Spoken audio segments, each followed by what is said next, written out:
If you don't take the chance to live life, what can you say at the end of it? Many people simply get through life and never really go out and see what life has to offer. I am always personally confused by this. You only get one chance to live your life, so why not enjoy it? At some point, everyone needs to sit down and think about what they need to do in their life. Many write this down in what they call a bucket list, which is simply a list of things to do before you kick the bucket. Today, I'm going to share a small portion of mine, so hopefully you may realize something else you might want to add to your own. Today, many people don't even realize that wild horses still roam in the United States, and there's a reason for that. They're disappearing. It is estimated that only 25,000 remain in the United States. Part of this is because of the shortened lifespan of wild horses, typically living 10 to 15 years less than domesticated horses, but the main cause of their disappearance is roundups. A roundup is basically where wild horses that waste resources are captured and sent to auction.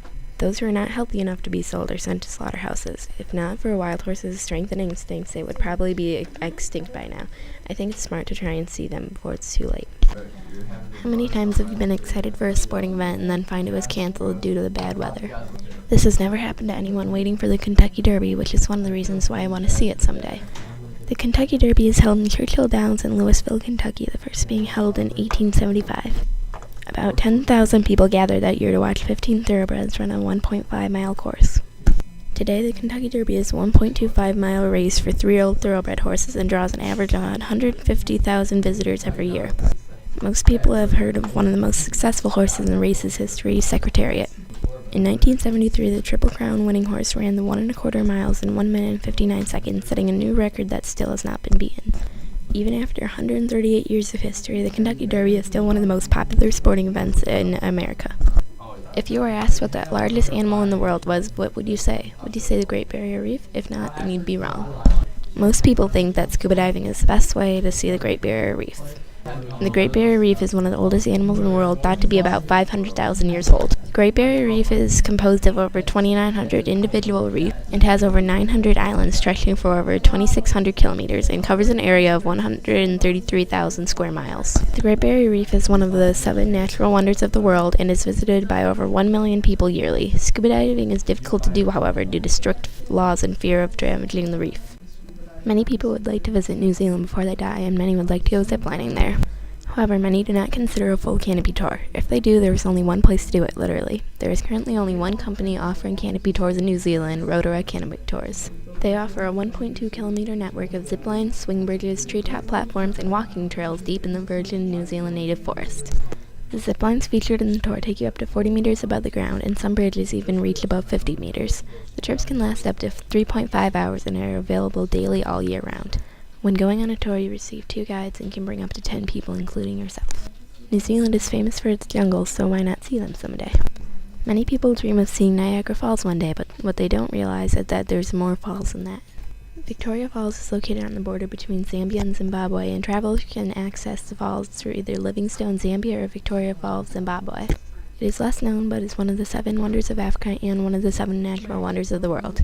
There is debate over when the best time to see the falls is, but many agree that June and July are probably the best time to view them. The water levels are still high, but there is less water, creating less spray and more visibility. In August or October, it is more possible that you see more rock than falls. However, this allows walking across the tops of the falls, which can be a unique and exhilarating experience as well. Most people recommend viewing from the Zimbabwe side, as it lets you see 80% of the falls. Yes, Africa is a ways away, but when you consider what you get to see, it might be worth it. Almost everyone has heard of Joanne Rowling, and a lot of those people dream of meeting her one day. However, a lot of people do not know much about her. For example, many do not know that she does not have a middle name. The K in her pen name was taken from her grandmother to make another initial. Rowling is the 13th wealthiest woman in Britain, even wealthier than the Queen, but lost her billionaire title from donating so much to charities. Although most people know her as that person who wrote Harry Potter, Rowling is also the author of adult novels, crime fiction novels, and much more. Her biggest series is obviously Harry Potter. Not only has the entire series been made in films, but Rowling has also wrote books that revolve around things mentioned in the series. In 2013, Rowling announced that she will once again be appearing with Warner Bros. To produce a new film, Fantastic Beasts and Where to Find Them, that will be based off a textbook in the series. Many fans of her work agree on one thing: the books made their child, so it's something to cherish. Why wouldn't you want to meet the person responsible? This may seem unusual, but I've always wanted to write a novel. Yes, it's rare for a book to be very successful, and it also takes a lot of time. An often quoted study from the Brenner Information Group says it takes 475 hours to write a fiction book and 725 hours to write a nonfiction book. If a book gets published, authors do not get much. It is a little known fact that authors do not get infinite free copies of their own book. They get 5 to 25 free copies, but anything else comes out of their own pocket. It also doesn't pay that good.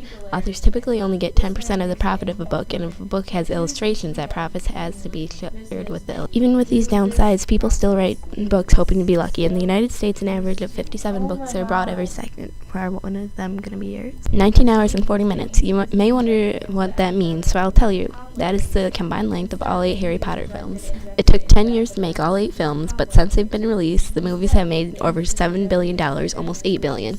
Most people have seen at least one of the Harry Potter movies, and the work was done by many people. 4 different directors and 4 different composers were used throughout the film. Now, I don't know if you're a fan, but if you are, this would be a great thing to add to your own bucket list. There's a faint glow in the cold air, and before you know it, a magnificent display of light is illuminating the sky. Now, I don't know if you've experienced this, but I hope to one day see an aurora borealis, more commonly known as the northern lights. The northern lights is an appearance that shows in the night sky in northern latitudes. They occur between 60 and 70 miles above the surface and can extend hundreds of miles into space. The most common color is displayed in a brilliant yellow-green, but the aurora borealis can also be red, blue, and purple. Many people say Alaska is the best place to view these lights. The best viewing time is in the winter when the sun is out of sight. Aurora activity increases with sunspot activity, which occurs in 11-year cycles. Activity approached a maximum in 2012, and this will last about 4 to 5 years, meaning there will be more auroras visible from locations south of the main aurora viewing zone. Now on to the next topic, hoping someday I'll see those lights. If you hear the word zorb, what do you think about? A zorb is actually a giant plastic ball, and zorbing is rolling downhill in that ball. Zorbing originates from the 1990s in New Zealand. A zorb is actually 2 separate components, both made of flexible plastic. The outer piece is around 9 feet 8 inches in diameter. The inner piece is about 6 feet 6 inches. This leaves roughly 2 feet of air to absorb the shock for the riders as they make their way downhill. Zorbing takes place on land, but it can be a wet and wild experience when water is added to the inside of the ball. It may be a little scary, but I think it'd be worth it. This has been Ellie Shingle, and I hope I've given you some good ideas for your own bucket list.